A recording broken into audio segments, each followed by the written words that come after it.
এই পৃথিবীতে আমাদের সবচেয়ে আপন এবং কাছের মানুষ কে? আমাদের মা এবং বাবা। তাদের চেয়ে আপনজন আর কেউ নেই। আমাদের উচিত তাদের সাথে সুন্দর ব্যবহার করা, তাদের সাথে সুন্দর আচরণ করা।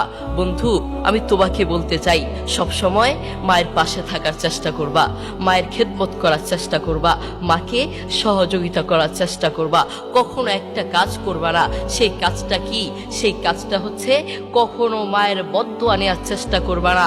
বন্ধু মনে রেখো, দোস্ত মনে রেখো, মায়ের বদদুয়া নিয়েছো মানে তোমার পুরো লাইফ নষ্ট হয়ে যাবে, পুরো জীবন নষ্ট হয়ে যাবে।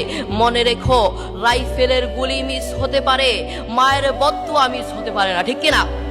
এই জন্য মায়ের কাছ থেকে কখনো বদদুয়া নেওয়া যাবে না। রাজি আছি ইনশাল্লাহ? আমরা কখনো মায়ের কাছ থেকে বদদুয়া নিব না, সবসময় দোয়া নেওয়ার চেষ্টা করব। তুমি যদি মায়ের কাছ থেকে দোয়া নাও, আল্লাহ সুবহানাহু ওয়া তাআলা তোমাকে দুনিয়াতেই আল্লাহর দয়ায় সম্মানিত করে ফেলবেন। তার একটা দৃষ্টান্ত দিই, হয়তো আপনি বুঝতে পারবেন। মুহাম্মদ সাল্লাল্লাহু আলাইহি ওয়াসাল্লাম একবার ওমর রাদিয়াল্লাহু তাআলা আনহুকে ডেকে বললেন, শোনো ওমর, হজ করতে ওয়াইস কারনী নামক একজন ব্যক্তি আসবে, তুমি তার কাছে দোয়া চেও, তার কাছে দোয়া চাইলে দোয়া কবুল হয়ে যায়। ওমর রাদিয়াল্লাহু তাআলা আনহুর মতো এত সম্মানিত একজন সাহাবীকে বললেন ওয়াইস কারনীর কাছে দোয়া চাইতে। তার কারণ কি জানেন? তার কারণ হচ্ছে ওয়াইস কারনী মায়ের খেদমত করতে করতে, মাকে সম্মান করতে করতে, মায়ের দোয়া নিতে নিতে এমন পর্যায়ে চলে গেছে, আল্লাহ দুনিয়াতেই তাকে সম্মান দান করেছেন। আল্লাহু আকবার। দেখেছেন? এই জন্য ওমরের মতো সাহাবীকে বললেন ওয়াইস কারনীর কাছে দোয়া চাইতে। এই জন্য আমরা মায়ের দোয়া নিব, মায়ের সাথে সুন্দর আচরণ করবো। রাজি আছি ইনশাল্লাহ? আমরা মায়ের সাথে সবসময় সুন্দর আচরণ করার চেষ্টা করব। আপনি দেখেন, আপনার মা আপনাকে প্রকৃতভাবে ভালোবাসেন ভাই, আপনাকে নিজের জীবনের চেয়েও ভালোবাসেন। আর কাউকে ভালো না বাসলেও তার সন্তানকে ভালোবাসেন। আপনার বন্ধু আপনাকে স্বার্থের জন্য ভালোবাসে, যারা আপনার জন্য পাগল তারা আপনাকে স্বার্থের জন্য ভালোবাসে। আপনার প্রিয় মানুষ আপনাকে স্বার্থের জন্য ভালোবাসে। সারা পৃথিবীটাই ধোঁকা, আপনাকে সবাই স্বার্থের জন্য ভালোবাসে। আপনার প্রতিবেশী আপনার কাছে আসবে স্বার্থের জন্য, আপনার প্রিয় মানুষ আপনার কাছে আসবে স্বার্থের জন্য, আপনার ভালোবাসার মানুষ আপনার কাছে আসবে শুধুমাত্র স্বার্থের জন্য। সারা পৃথিবীটাই ধোঁকা ধোঁকা, সারা পৃথিবীটা আপনার থেকে নিতে চায়, কিন্তু আপনার মা আপনাকে নিজের জীবনের চেয়েও ভালোবাসে, কিন্তু সেটা আপনি জানেন না। করোনা হওয়ার পরে, করোনার কথা মনে আছে? করোনা হওয়ার পরে আপনারা দেখেছেন, বন্ধু বন্ধুর কাছে যায় নাই, প্রতিবেশী আরেক প্রতিবেশীর কাছে যায় নাই, স্বামী স্ত্রীর কাছে যায় নাই। করোনা হওয়ার পরে বন্ধু বন্ধুর কাছে যায় নাই, বান্ধবী বান্ধবীর কাছে যায় নাই, এক বন্ধু আরেক বন্ধুর কাছে যায় নাই, প্রতিবেশী প্রতিবেশীর কাছে যায় নাই।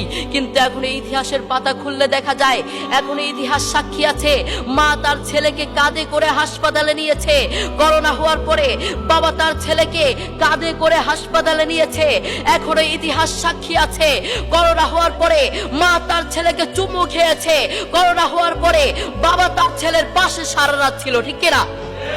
এখনো ইতিহাস আছে। ইতিহাসের পাতা উল্টিয়ে দেখুন, এখনো ইতিহাসের সাক্ষী আছে। আপনার মা আপনাকে নিজের জীবনের চেয়েও ভালোবাসেন, কিন্তু সেই মায়ের প্রতি আপনার কোনো ভালোবাসা নেই, সেই বাবার প্রতি আপনার কোনো ভালোবাসা নেই। আপনি নাফরমান, আপনি কত বড় নাফরমান, আপনি নিজেকে প্রশ্ন করুন, আপনি কত বড় নাফরমান। আমি যদি তোমাকে প্রশ্ন করি, আজ সারাদিন তুমি কাকে বেশি, কার জন্য বেশি দোয়া করেছ? তুমি বলবা। তোমাকে যদি প্রশ্ন করি মায়ের জন্য কয়বার দোয়া করেছ? তুমি বলবা একবারও মায়ের জন্য দোয়া করতে পারি নাই। আমি যদি তোমাকে প্রশ্ন করি আজ সারাদিন কয়বার, আজ একটা মাস চলে গিয়েছে, যারা মা আছেন বাবা আছেন আপনাদের সন্তানদেরকে ডেকে প্রশ্ন করবেন, বাবা আজ তো একটা মাস চলে গেল, আজ তো একটা বছর চলে গেল, কয়েকটা বছর চলে গেল, তুমি বলো তুমি কার জন্য দোয়া করেছ? তোমার মা আমি আমার জন্য দোয়া করেছ? তোমার বাবা আমি আমার জন্য দোয়া করেছ? সন্তান কি বলবে জানেন? আমি মা দুঃখের বিষয়, আপনার জন্য আমি দোয়া করতে পারি নাই, বাবা আপনার জন্য আমি দোয়া করতে পারি নাই। কি সন্তান আপনি জন্ম দিলেন, যেই সন্তান আপনার জন্য দোয়া করতে পারে না ওটা সন্তান হতে পারে না। ওটার মতো নাফরমান আসমানের নিচে জমিনের উপরে আর একটা হতে পারে না, ঠিক কিনা? যে সন্তান তার মায়ের জন্য দোয়া করতে পারে না ওটা কিসের সন্তান হলো? এই জন্য আমরা সবসময় মায়ের খেদমত করার চেষ্টা করব, মায়ের কাছ থেকে দোয়া নেওয়ার চেষ্টা করব। বন্ধু তুমি জানো, যুবক তুমি জানো, তোমার মা তোমাকে জন্ম দেওয়ার সময় কত কষ্ট করেছেন, সেই মায়ের জন্য তুমি দোয়া করতে জানো না। আমি আমার মাকে প্রশ্ন করেছি, আমার বাবা আমার দাদুকে প্রশ্ন করেছে, মা তুমি যখন দুই হাত তুলে কাঁদো, আপনারা দেখবেন মায়েরা মাঝে মাঝে চোখের পানি ছেড়ে দিয়ে চোখের পানি চোখ ফুলিয়ে তারা কাঁদে। আমি আমার মাকে প্রশ্ন করেছি, মা তুমি যখন দোয়া করো তখন তুমি বলো তুমি সবার আগে কার জন্য দোয়া করো? সেই মা কি বললেন জানেন? সেই মা কি উত্তর দিলেন জানেন?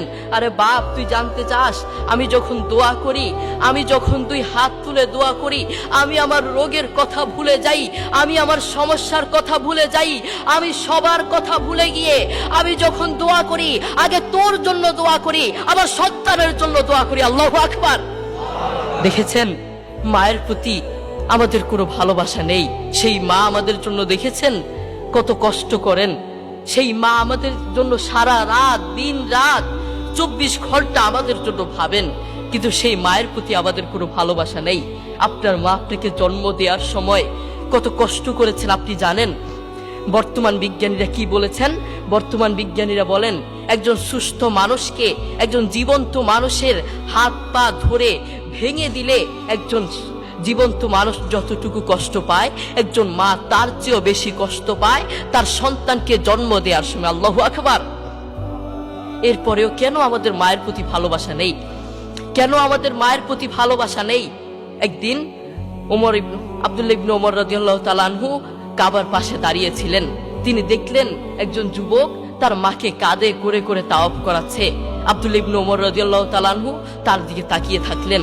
এরপর যুবকটি আব্দুল্লাহ ইবনে ওমর রাদিয়াল্লাহু তাআলা আনহুর কাছে এসে বললেন, আমি কয়েকটা বছর এভাবে আমি আমার মাকে কাঁধে করে বেড়াই, আমি আমার মাকে বাথরুমে নিয়ে যাই কাঁধে করে, আমি আমার মাকে খাওয়াতে নিয়ে যাই কাঁধে করে, প্রত্যেকটা জায়গায় আমি আমার মাকে এভাবে কাঁধে করে নিয়ে যাই। আপনি বলুন, আপনার কাছে আমার প্রশ্ন, আমি কি আমার মায়ের হক আদায় করতে পেরেছি? আমি কি আমার মায়ের হক আদায় করতে পেরেছি? আব্দুল্লাহ ইবনে ওমর রাদিয়াল্লাহু তাআলা আনহু কি বললেন জানেন? তোমার মা তোমাকে জন্ম দেওয়ার সময় কয়েক হাজার কষ্টের নিঃশ্বাস ছেড়েছে। তুমি যদি সেই কয়েক হাজার কষ্টের নিঃশ্বাস থেকে একটি কষ্টের নিঃশ্বাসের হক আদায় করার জন্য কিয়ামত পর্যন্ত তোমার মাকে এভাবে কাঁধে করে বয়ে বেড়াও, কিয়ামত পর্যন্ত একটা কষ্টের নিঃশ্বাসের হক আদায় করতে পারবে না। আল্লাহু আকবার। দেখেছেন মা আমাদের জন্য কত কষ্ট করেছেন। নিজের জীবনের চেয়ে তার সন্তানেরকে ভালোবাসেন। অন্য কারো দিকে না তাকালেও নিজের সন্তানের দিকে তাকান। তবুও বহু কুলাঙ্গার সন্তান তার মাকে ঘর থেকে বের করে দেয়, বহু কুলাঙ্গার সন্তান তার মায়ের উপর আঘাত করে থাকে। আরে আমি তো আমার পক্ষ থেকে বলতে চাই, যারা তার মাকে ঘর থেকে বের করে, যে অযোগ্য সন্তান, যেই নাফরমান সন্তান, যেই কুলাঙ্গার সন্তান তার মাকে ঘর থেকে বের করে, ওটা সন্তান হতে পারে না। আসমানের নিচে জমিনের উপরে ওই সন্তানের মতো নাফরমান আর কে হতে পারে? যে সন্তান তার মাকে ঘর থেকে বের করে দেয়, তার মতো নাফরমান আর কে হতে পারে? আর সে তো পশুর চেয়েও খারাপ, সে তো জানোয়ারের চেয়ে খারাপ, সে তো বিড়ালের চেয়ে খারাপ, সে তো শুকুরের চেয়েও খারাপ, ঠিক কিনা? যে সন্তান তার মাকে ঘরে রাখতে পারে না, ওটা সন্তান কিভাবে হয়? এই জন্য আমাদের উচিত সবসময় মায়ের খেদমত করা, সবসময় মায়ের পাশে থাকা, মায়ের খেদমত করা, সুবিধা অসুবিধায় মায়ের পাশে থাকা। আল্লাহ তাআলা আমাদের সবাইকে মায়ের খেদমত করার তৌফিক দান করুন। আসসালামু আলাইকুম ওয়া রাহমাতুল্লাহ।